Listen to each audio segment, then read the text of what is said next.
Hello, everyone, and welcome to the EVN Disrupt podcast. My name is Artem Harutyunyan. I'm the editor of the Creative Tech section here at EVN Report. This week, we are continuing our series of podcasts from the Science and Technology Convergence Conference. We were happy to be the media partner of the STC conference, which was organized by SmartGate's Catalyst Foundation, with the support of the European Union and the GIZ Foundation. Our guest today is Artem Harutyunyan. Artem is the co-founder and chief technology officer at Bardeen.ai. Bardeen is a tool that helps automate repetitive tasks and build more productive workflows. Thank you for listening. Artem, thank you so much for joining us today. Thanks for having me. Artem, tell us a little bit about your background and your story in the Armenian tech sector. Well, I was born and raised mostly in Armenia, started my career in science, moved to Silicon Valley about 10 years ago and started Bardeen about 2 years ago. Mm-hmm. Were you working in the Armenian tech sector at all before starting a company? Or? No, I worked at a research institute here, Yerevan Physics Institute, while I was here. And then I moved to Geneva. I was at CERN for a few years as a senior fellow. And then I moved to the Valley where I worked for American companies. Right. Tell me a little bit about why you decided to transition from science to the entrepreneurial world. I think it's a conversation that can take many hours. Yeah. TLDR is that so basically there were the straw that broke camel's back was Marc Andreessen's talk. So I was visiting Palo Alto for a conference, and there was a Y Combinator startup school. So I was there, and they were having Marc Andreessen. So he's known for person who wrote the first commercial web browser. Right. And CERN, the institution that I was representing, is known for actually inventing the web. Right. So the HTTP protocol and HTML were invented at CERN. And Marc was telling an anecdote from early days of the web where he had to basically convince people at CERN that HTML standard needs an image tag. Mm-hmm. In other words, people at CERN were not convinced that anyone would need images on the web. You know, he told that story, the audience chuckled, and I kind of realized that I'm on the wrong side of that equation. Right. So that was, and like half a year later, I was in Silicon Valley. Right. What type of companies did you work at before starting Bardeen? My background is in infrastructure, so I call it like the plumbing of the internet and the types of things that no one even suspects that are there, but without it, like nothing works. So I always did systems. So I started with operating systems, then I moved to distributed systems. Yeah. So I always dealt with big data, large scale, distributed, so anything, compute, networking, storage. So that's what I did at CERN. And then when I moved to Silicon Valley, that's how I continued. And honestly, I just got tired of it after having been doing that for 20-ish years. I was like, I need to do something else. And then I started Bardeen, and half a year later, I realized that I'm still doing the same things because people that I knew were like infrastructure people. Right. So I hired a bunch of them. We're doing very, very interesting infrastructure work disguised as a prosumer kind of end user product, which is really fascinating for me. So tell us about the product, Bardeen, and what problem you guys are trying to solve. The product, it's an automation product. So we basically automate tasks that are mundane, repeatable, and automatable, because at some point, I and my co-founder kind of independently realized that we spend a lot of time just basically serving computers. Like imagine so for instance, for your podcast, you need to do research on like whoever you're talking to. And I guess, you go to LinkedIn, you punch in a name, and then if it's interesting, you copy paste the data from LinkedIn too. And then you have to write an email. I'm sure you have a template where you just have to like replace the name and so on and so forth, right? So that's the repeatable part of your daily work that you don't even realize is repeatable. But if you think what's happening is there is LinkedIn, which is a computer system which has its own way of representing data. Yeah. You take that, copy to Google Sheets, which is another computer system. So basically, these two things do not talk to each other. Like LinkedIn does not know how to talk to Google Sheets. But then here you are, like highly intelligent person with like highly valuable time, helping this like two stupid computer systems talk. And that's in essence what we want to solve, right? So, and there's like a myriad of examples in any person's day where they do this without realizing. So we basically reduce that entire workflow of like you're going to LinkedIn, copy pasting to Google Sheets to Gmail. Right now, we reduce it to a click. So you basically can create what we call a playbook that will do that in a click. But the ultimate goal is to basically have someone on your shoulder, like looking over your shoulder, recognizing that these are repeatable patterns in your work, and then suggesting those shortcuts for you. So you don't even need to bother thinking about that and creating those shortcuts. So what are some of the most common tasks that your customers are automating today? What are you seeing? The thing is, like everyone's workflows are very similar, but not exactly similar. Right. So if you look at the distribution, it's going to be a very long tail, meaning it's kind of hard to pick like one category and that like prevails. But by and large, I think where we see a lot of traction is, for instance, I call this category list building. So basically what I described in case of, like in your case where you need to research or create some sort of a list for your podcast guests, recruiters do the same thing, business development people do the same thing, lead generation sales do the same thing, like marketers do the same thing when they're researching influencers. So that's one category.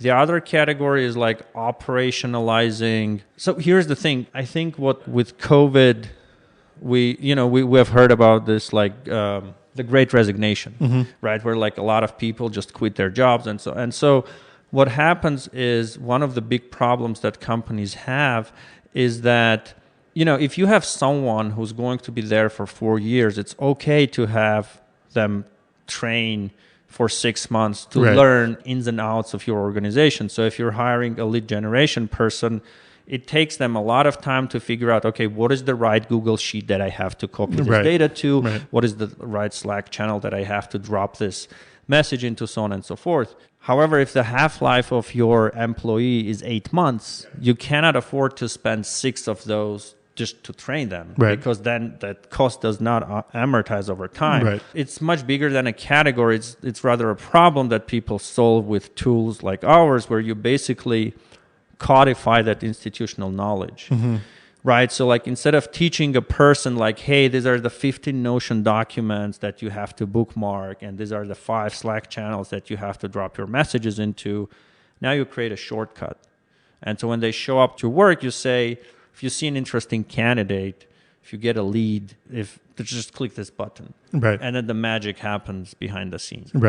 So you guys, one of the things that your product can really help out with is making companies, I guess, a lot less vulnerable to high turnover of employees, because some of those tasks are codified in an automational tool like Bardeen. Yes, spot on. And I mean, that also has a lot of other benefits. For instance, now you ensure consistency, right? Like if you have 5 people who are doing sourcing of candidates for you, now every one of them will do it in a consistent way, meaning they would not forget to also capture like email of the candidate or whatnot. So, and there are a lot of other kind of similar benefits of doing it that way. So it sounds like a lot of the things that you guys can automate today are based around what data is easily extractable.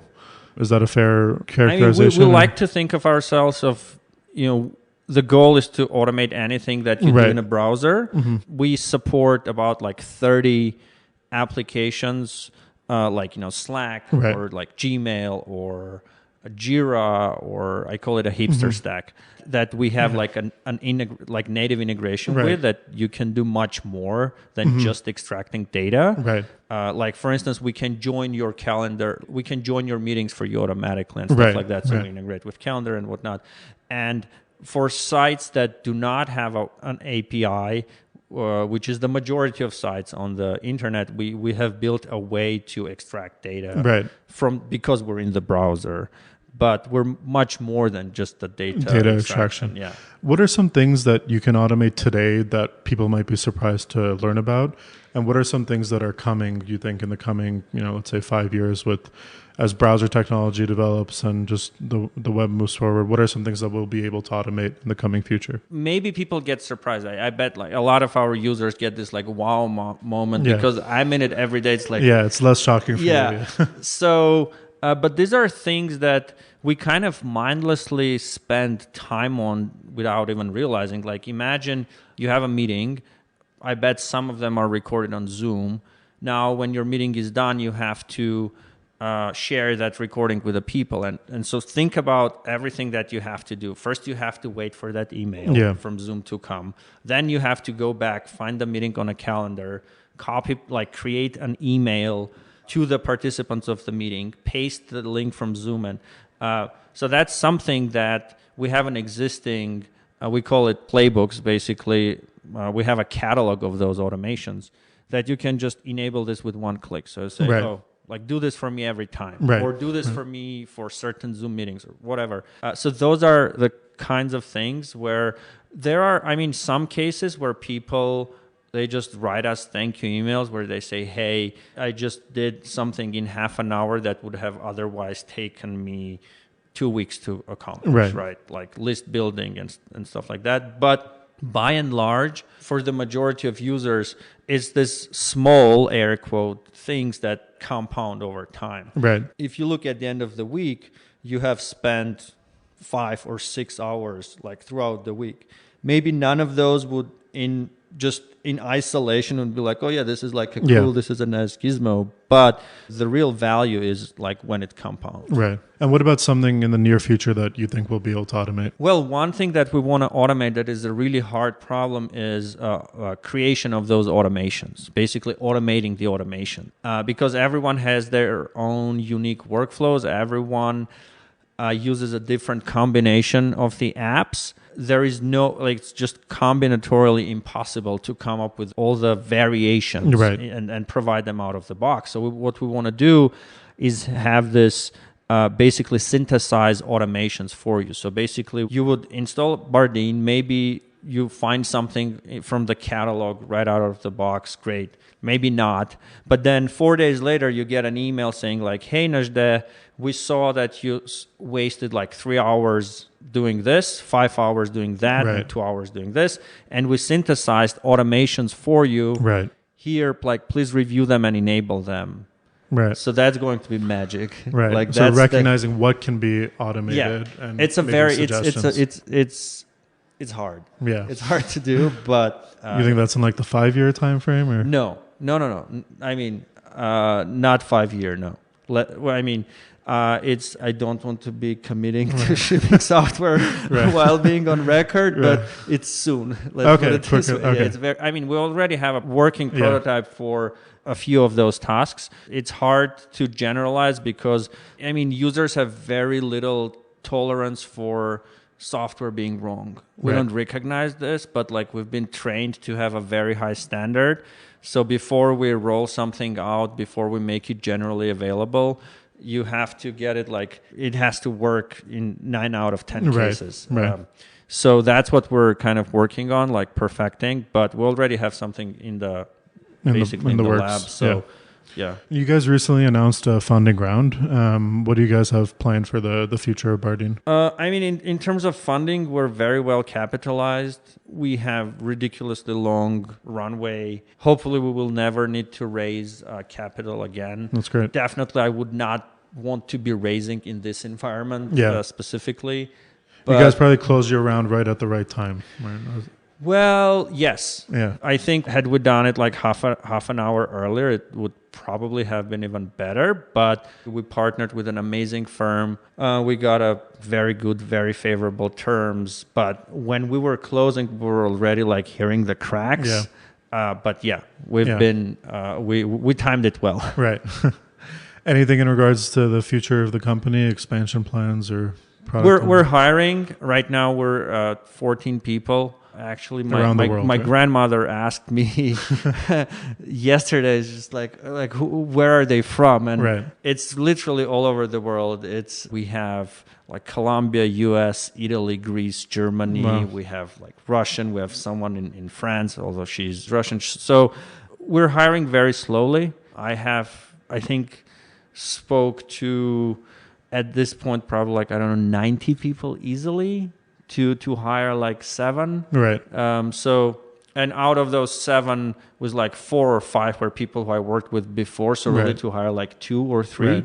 Right. But yes, I mean, we have a lot of money that we need to spend. Right. And most of it is going to be spent on obviously manpower. Right. But so yeah, we are expanding. Mm-hmm. Okay, and let's talk a little bit about STCC. We're here at the conference today. What's your takeaway so far? What do you hope that will come of today's event? To me, and I have been kind of indoctrinated, I started my career in academia, and Silicon Valley has such strong ties with, it's not a coincidence that Silicon Valley was like, that like Stanford and Berkeley are in Silicon Valley, but Right. it's actually the other way around. Right. Silicon Valley near is where it Stanford. is Right. because of Stanford and Berkeley. And to me, it's like so blatantly obvious. Right. Like, I don't even know what we need to discuss here. Right. Like science is it's not just important, it's a necessary prerequisite if we're being serious about anything other than doing just outsourcing and competing with other countries, just not doing very intellectually stimulating work. Right. So it's super encouraging to see a number of people and the potential and that we have. I think it's high time for us to graduate from a country where like people just come to outsource to a country where we can really provide, I don't want to say a real intellectual value, because even doing outsourcing is intellectual value. I don't want to diminish the importance or the complexity or anything of it, but I think we need to graduate from there to doing something that provides a different kind of value that's like very, very unique and differentiated. Right. And I think we've really started to see that over the last 4 or 5 years with the emergence of several deep tech startups in Armenia. And it seems like a lot of the venture capital firms operating here are more and more focused on science-backed startups. And hopefully that number is growing. Yeah. Yes. And, I was talking to, I like to think that I'm pretty well plugged into the Armenian startup ecosystem. And we were actually I was having a conversation with, there were probably like 7 or 8 founders of fairly successful Armenian startups solving hard problems. ML operations, like that sort of stuff. And, we just like went around the table. Pretty much every single one of them came from like 3 schools, like high schools. We all went through like 3 or 4 high Right. schools. And my question is like, why do we only have 4? Right. It's like, it would be super cheap, Yeah. like very cheap to have Yeah. 40 of those high schools, not 4. Yeah. And then just like, 20 people from those high schools are going to triple the GDP of Armenia over the next 10 years. Right. I promise you. Yeah. Of course, like we don't expect high schools to do science, but that's like top of funnel. Yeah. I think that's where and that's the easiest part to solve. Yeah. So I'm actually looking forward to discussing some like very practical, like, okay, what can we do Right. today to, Right. The most common thing amongst all our podcast guests over the last 7-8 months that we've been doing this, that they graduated from FizMath. yeah, of course. yeah. I mean, yeah. Yeah. So let's dive a little bit deeper into, you said that you have some ideas on really things that can, the sort of the 20% that will have the 80% impact on economic growth and development of the scientific sector in Armenia. Let's speak a little bit more about that. What are your thoughts? I think, if like we're starting from the beginning, I think we have this throughout the years. I don't know, maybe it is because for like 1,000 years we did not have a state, but we seem to have atrophied the ability to think long term. And by long term, I'm not speaking like 200 years, which we should totally do, but 20 years. Right. I think we seem to be very reactionary to what's happening, and then we don't learn that well, and we scramble when something happens. It's very apparent, even if like every time there is an attack, Yeah. people just get up in arms Right. and everyone wants to do something, and then the attack stops.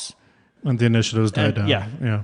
And then everyone is like back to business as usual. So I think what we should do generally to think about, like, okay, let's say in 15 years we want to have X, and like work our way backwards, right? And I think we should really start at schools. That's really, really important. And you're talking like at the high school High or school, even yes. earlier. I'm talking at high school, because if you think about it, we have very good, like, outstanding results at the Olympiads and everything. Yeah. We go to all the Olympiads and we definitely punch above our weight. And those are generally the people, if you look like who is starting companies and stuff like that, those are the ones that end up doing that. I would start there. And again, to me, this is a super easy problem that's like easy. Yeah. We know, because like we know a lot of people in this country who can teach high school math and physics and chemistry and biology at a very, very high level. And then with a bit of coordination, we can get those kids to some of the best universities in the world. And again, we have a network there. Yeah. We have, even here, we have a bunch of professors. I just actually walked out from the talk from like a president of University of San Jose, which is one of the major schools in the Bay Area. Yeah. So we have the resources, and these are the things. So I think by doing those things, we would solve some of the top of funnel problems. And then we already have, again, a network of scientists who have very good positions in top universities of the world. We don't need them here. We don't necessarily need to bring them all here. And they all want to be involved one way or another. So I think it's like a bit of like, coordination, long-term thinking. And again, we have to think beyond election cycles and political, like, I don't know what's the right institution to think of it and put a policy in place that would be implemented, because we cannot be reactionary. We cannot kind of wake up from like war to war or from attack, and that's not going to work. Right. So. Actually, you mentioned engaging top professors that we have in the diaspora at different universities. In 2019, I believe, at the same conference, Science and Technology Conference, the idea of biosim was born. So with Professor Gagik Papayan from the University of Maryland. And perhaps today some other ideas will emerge that will turn into startups. But another thing you mentioned was taking some of those top students at these specialized schools and sending them to the best universities in the world. Sometimes there's this discourse in Armenia that the investment in these individual students, which can be upwards of $200,000-$300,000, is not worth it. That investment, that capital, should be focused on improving the system in Armenia. What are your thoughts on that? That's stupid. I'm sorry. And there are many reasons. First of all, I know a lot of those guys, and I don't know a single one of them who is not contributing that money back. Secondly, that money does not have to come out of like state budget. Yeah, there's a lot of ways to go around it. Most, like the best schools, they kind of pride themselves on the fact that once you get admitted, like there is no one who is not attending those schools because of a lack of funding. Right. They have super deep pockets. They have very long-term thinking. It's actually funny.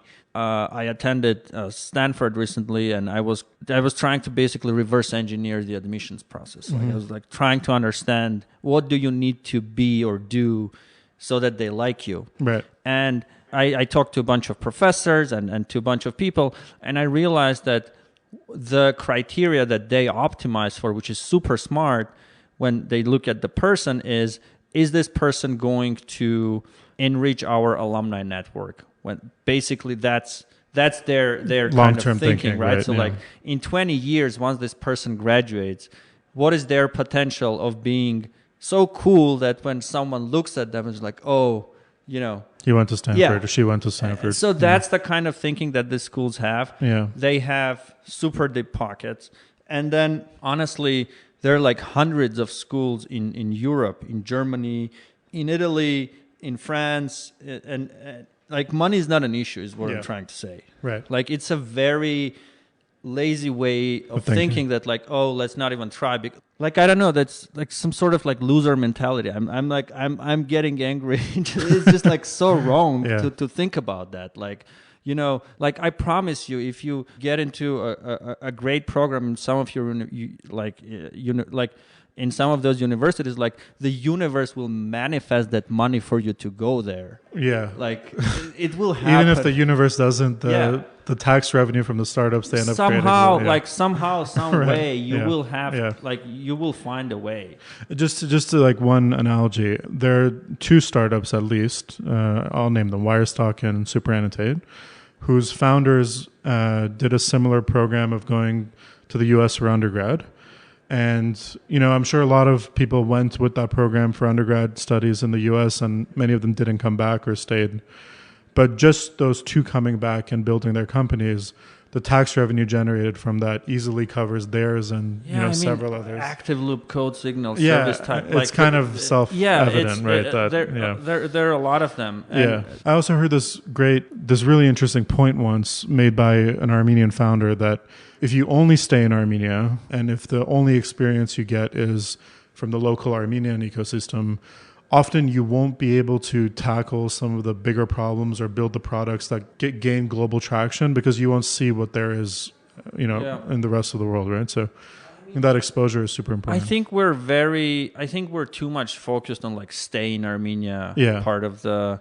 I mean, it's super important to, I call it like maintain presence here. You know, if you were a painter or like an artist during Renaissance, you had to be in Florence. Right.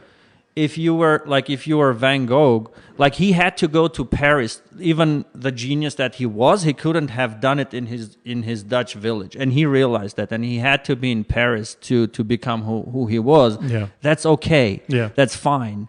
Like even people, I was listening to a bunch of interviews with like Alex Karp, who's the CEO of Palantir, a fascinating company, and was co-founded by Peter Thiel, who himself, by the way, is German. Right. And he was talking about like a German diaspora in Silicon Valley. Right. And like Germany is arguably one of the most developed nations, cultures there is. And it's okay. That's how the world works. Yeah. And like, going there doesn't mean like cutting ties or anything. It's, you have to do this. Yeah. Like you cannot, there is no one place. Even Silicon Valley, like it's not American. People don't realize it. It's probably more American than anything else, but it's not American. It's a melting pot where like everyone comes, including the co-founder of like Superannotate, right. And everyone else. I'm also part of the statistic, So that's okay. And some of them will stay, some of them will come back, but it's a numbers game. Right. It's very hard to make predictions, especially about the future. Yeah. Like you don't know what's going to happen, so it's like spray and pray. Yeah. Again, I have not met a single person from Armenia or of Armenian descent who at least does not have an intent of doing something good for Armenia. Yeah, I completely agree.